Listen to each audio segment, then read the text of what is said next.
শুভ সন্ধ্যা বন্ধুরা।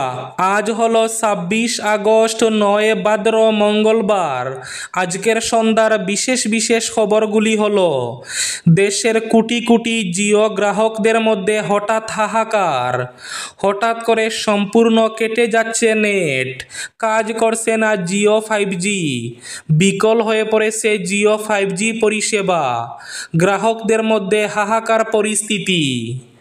বিহারের বুট অধিকার যাত্রা, প্রধানমন্ত্রী পদে রাহুল গান্ধীকে চান তেজস্বী যাদব। শিলচরে বন্ধুদের সঙ্গে মাছ ধরতে গিয়ে আর ঘরে ফেরেনি ২২ বছরের এক যুবক। সকালেই রাজ্যে ভয়ঙ্কর দুর্ঘটনা, বাবা ছেলেকে স্কুলে নিয়ে যাওয়ার পথে ভয়ঙ্কর দুর্ঘটনা, বোলেরো পিকআপ ও এক্সটারের মুখোমুখি, মৃত্যু ঘটল বাবা এবং ছেলের। MBBS-এ ভর্তিতে জাল নথি ব্যবহার করত দালালরা, ইডির তদন্তে বিস্ফোরক তথ্য।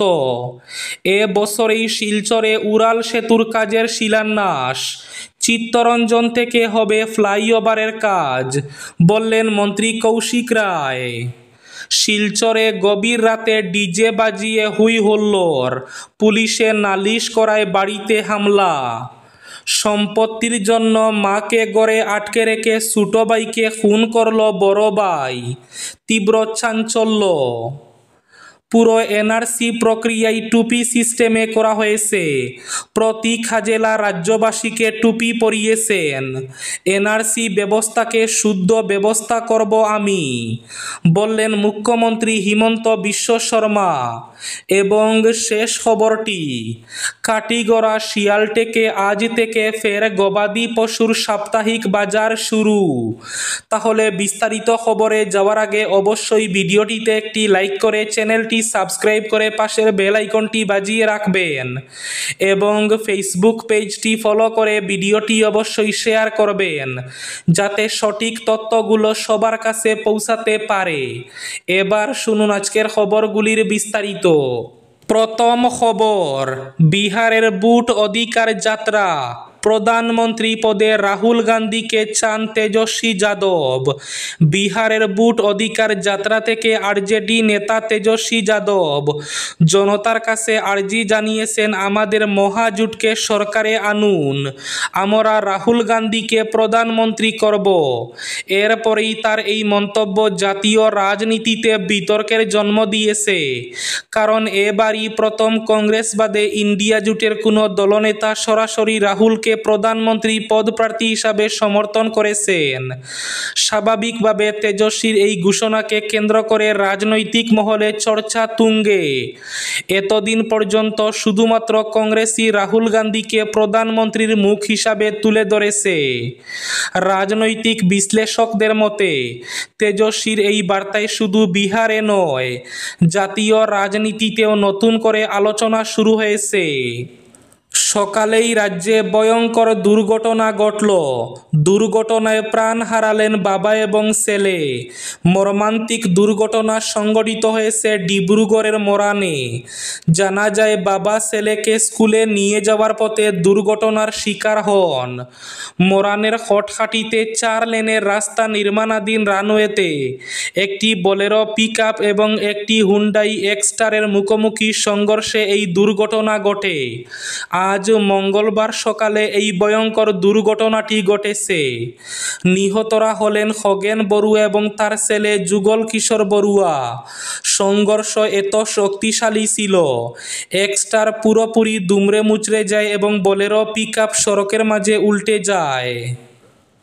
সম্পত্তির লোভে মাকে ঘরে আটকে রেখে সহোদর ছোট ভাইকে খুন করলেন বড় ভাই। রাজ্যের কামরূপের হাজর বেলামারিতে রাতে সংঘটিত হয়েছে এক নৃশংস খুনের কাণ্ড। সম্পত্তির কারণেই সহোদরকে বড় ভাই খুন করেছে বলে ভয়ঙ্কর অভিযোগ উঠেছে। জানা গেছে, মাকে একটি ঘরে আটকে রেখে বড় ভাই ছোট ভাইয়ের হত্যাকাণ্ড সংঘটিত করে। অভিযোগ অনুযায়ী বড় ভাই মৃদুল কলিতা ধারালো অস্ত্র দিয়ে আঘাত করে ছোট ভাই রূপম কলিতার প্রাণ কেড়ে নেয়। ইতিমধ্যে ঘটনাস্থলে হাজো থানা পুলিশ পৌঁছে ঘাতক মৃদুল কলিতাকে আটক করেছে। এই নৃশংস ঘটনায় এলাকায় চাঞ্চল্য সৃষ্টি হয়েছে। পুলিশ ঘটনার তদন্ত শুরু করেছে। শিলচরে মাছ ধরতে গিয়ে আর ঘরে ফেরা হলো না এক যুবকের। শিলচরের গুঙ্গুর কুয়ার পাড়ে এক 22 বছরের যুবক মাছ ধরতে গিয়ে করুণ পরিণতির শিকার হলেন। বন্ধুদের সঙ্গে পুকুরে মাছ ধরতে গিয়ে প্রাণ হারালেন তিনি। জানা গেছে রবিবার বিকেলে ওই যুবক তার 3-4 জন বন্ধুকে নিয়ে শিলচর এনআইটি সংলগ্ন একটি পুকুরে মাছ ধরতে যায়, কিন্তু কিছুক্ষণের মধ্যে সে আর ফিরে আসেনি।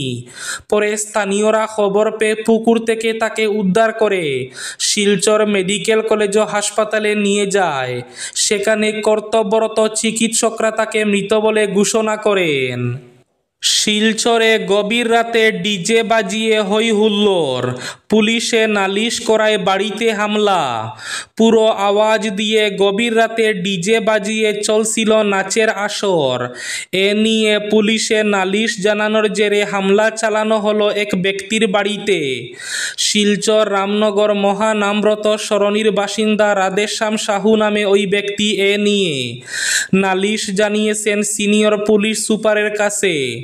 রাধেশ্যাম সাহুর অভিযোগ, প্রায় রাতের বেলা গলির বাসিন্দা সঞ্জয় দাস নামের এক ব্যক্তির বাড়িতে ডিজে বাজিয়ে নাচ গানের আসর বসে। এতে সামিল হয় বাইরের কিছু যুবকও। রাত 11টা নাগাদ শুরু হয় আসর, তা চলে গভীর রাত পর্যন্ত। বাইরের যেসব যুবক এতে সামিল হয় এর মধ্যে একজন তারাপুর পুলিশ ফাঁড়ির সঙ্গে ঘনিষ্ঠ সম্পর্ক রাখা আব্বাস উদ্দিন লস্কর সুবীর পাল। আব্বাস ও সুবীর তারাপুর পুলিশ ফাঁড়িতে এজাহার লেখার সঙ্গে যুক্ত, তাই একাংশ পুলিশ কর্মীর সঙ্গে তার ঘনিষ্ঠ সম্পর্ক রয়েছে, যার দরুন সঞ্জয় দাসের বাড়িতে গভীর রাত পর্যন্ত পুরো আওয়াজ দিয়ে ডিজে বাজানো হলেও কেউ প্রতিবাদ জানানোর সাহস পান না। সিনিয়র পুলিশ সুপারের কাছে পেশ করা অভিযোগনামায় রাধেশ্যাম উল্লেখ করেছেন, রবিবার রাতে একইভাবে চলছিল আসর। তখন তিনি তারাপুর পুলিশ ফাঁড়িতে ফোন করে ব্যাপারটা জানান। পুলিশ হাজির হয়ে ডিজে বাজানো বন্ধ করতে বলে, কিন্তু পুলিশ কর্মীদের উপস্থিতির মাঝেই আসরে সামিল যুবকরা তার বাড়িতে পাথর ছুঁড়ার পাশাপাশি অশ্লীল গালিগালাজ করতে শুরু করে, এমনকি তাকে মারার হুমকিও দেওয়া হয়। রাতের এই ঘটনার পর বর্তমানে তিনি প্রাণ নিয়ে সংশয়ে ভুগছেন। এদিকে পুলিশের পক্ষ থেকে জানানো হয়েছে, রবিবার রাতে অভিযোগ পাওয়ার পর ঘটনাস্থলে গিয়ে ডিজে সেট বাজেয়াপ্ত করা হয়েছে। দেশের কোটি কোটি জিও গ্রাহকদের মধ্যে হঠাৎ হাহাকার পরিস্থিতি দেখা দিয়েছে। ইন্টারনেটের ব্যাপক সমস্যা। হঠাৎ করে পুরো সম্পূর্ণ কেটে যাচ্ছে জিওর ইন্টারনেট পরিষেবা। সেই সঙ্গে কাজ করছে না জিওর 5G পরিষেবা। বিভিন্ন স্থান থেকে আসছে এরকম অভিযোগ। বিকল হয়ে পড়েছে জিওর 5G পরিষেবা। গ্রাহকদের মধ্যে হাহাকার পরিস্থিতির সৃষ্টি হয়েছে দেশের বিভিন্ন প্রান্তে। এনআরসির নামে প্রাক্তন এনআরসি সমন্বয়ক প্রতীক হাজেলা সবাইকে টুপি পরিয়েছে। বিভিন্ন সমস্যার মধ্যে দিয়ে প্রস্তুত হয়েছে এনআরসি। সকলে মিলে রাজ্যকে টুপি পরিয়েছে। শীঘ্রই এনআরসিটি শুদ্ধ করা হবে। পুরো এনআরসি কনি টুপি সিস্টেমের মাধ্যমে বানানো হয়েছে। প্রতীক হাজেলাই রাজ্যবাসীকে টুপি দিয়েছে। এনআরসির ব্যবস্থাটা আমি নিজে করব, আজ এই মন্তব্য মুখ্যমন্ত্রী হিমন্ত বিশ্ব শর্মার। এ বছরেই শিলচরে উড়াল সেতুর কাজের শিলান্যাস। চিত্তরঞ্জন থেকে হবে ফ্লাইওভারের কাজ, বললেন মন্ত্রী কৌশিক রায়। 2025 সালেই শিলচরে ফ্লাইওভারের শিলান্যাস হবে। একই সঙ্গে শিলান্যাস হবে মধুরা সেতুরও। ফ্লাইওভার নিয়ে নানা প্রশ্ন এবং সংশয়ের দোলাচলের মধ্যে জোর গলায় এই দাবি করলেন বরাক উপত্যকা উন্নয়ন দফতরের মন্ত্রী কৌশিক রায়। তিনি বলেন, এ নিয়ে দ্বিধাদ্বন্দ্বের কোনো অবকাশ নেই।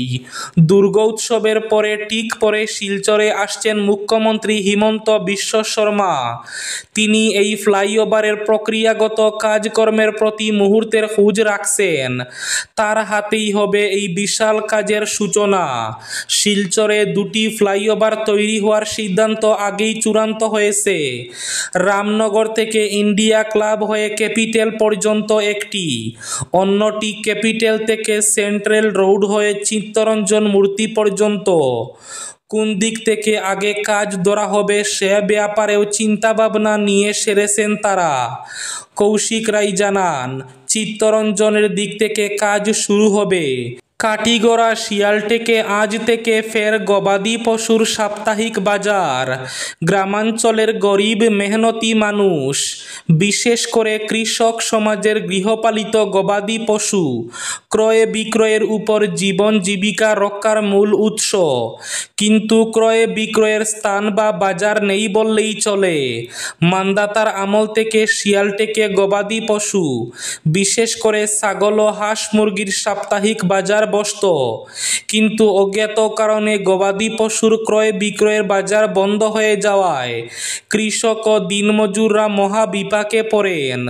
জনগণ, কৃষক সমাজ সহ ব্যবসায়ীদের আহ্বানে পুরনো শিয়ালটেক বাজারে ২৬ আগস্ট অর্থাৎ আজ থেকে আগের মতো হাঁস মুরগি ছাগল ইত্যাদি গৃহপালিত পশু প্রতি সপ্তাহে নিয়মিত কেনাবেচা হবে বলে জানিয়েছেন বাজার পরিচালন সমিতির কর্মকর্তারা। এবার শেষ খবরটি, এমবিবিএসে ভর্তিতে জাল নথি ব্যবহার করত দালালরা, ইডির তদন্তে বিস্ফোরক তথ্য। এমবিবিএসে ভর্তিতে দালাল চক্রের বড় যুগ। এনফোর্সমেন্ট ডিরেক্টরেটের তদন্তে এমনই বিস্ফোরক তথ্য উঠে এসেছে বলে জানা গেছে। বেশ কিছু কলেজে তল্লাশি চালিয়ে কেন্দ্রীয় তদন্তকারী আধিকারিকরা জানতে পেরেছে, ভুয়ো নথি ব্যবহার করে মেডিকেল কলেজগুলি প্রবাসী ভারতীয় কোটাতে ভর্তি করত, যার পিছনে রয়েছে দালাল চক্রের হাত। তদন্তে জানা গিয়েছে কলেজগুলি জাল নথি তৈরির জন্য দালালদের টাকা দিত। দূতাবাস অনুমোদিত প্রবাসী ভারতীয়ের শংসাপত্র ছাড়াও জাল পারিবারিক বংশ তালিকাও ব্যবহার করা হতো ডায়েরি ডাক্তারি ছাত্রদের ভর্তিতে, যা ওই দালালরা জোগাড় করে দিত বলে মনে করা হচ্ছে। একাধিক কলেজে তল্লাশিতে ভুয়ো এনআরআই সার্টিফিকেটের পাশাপাশি আমেরিকায় কর্মরত নোটারি অফিসারদের সিলমোহরও উদ্ধার করেছে বলে খবর। বিদেশ মন্ত্রক ও ভারতীয় দূতাবাসগুলির সহায়তায় তদন্তে প্রকাশ পেয়েছে, প্রাইভেট মেডিকেল কলেজগুলি প্রায় 18,000 ডাক্তারি পড়ুয়াকে ভুয়ো নথি ব্যবহার করে এমবিবিএস কোর্সে ভর্তি করিয়েছে। বেশিরভাগ ক্ষেত্রেই দেখা দিয়েছে এজেন্ট ও কলেজগুলো একই ধরনের নথি একাধিক প্রার্থীর ক্ষেত্রে ব্যবহার করেছে। এই ছিল আজকের সন্ধ্যার বিশেষ খবরগুলি। ভিডিওটি অবশ্যই লাইক করে শেয়ার করে দেবেন।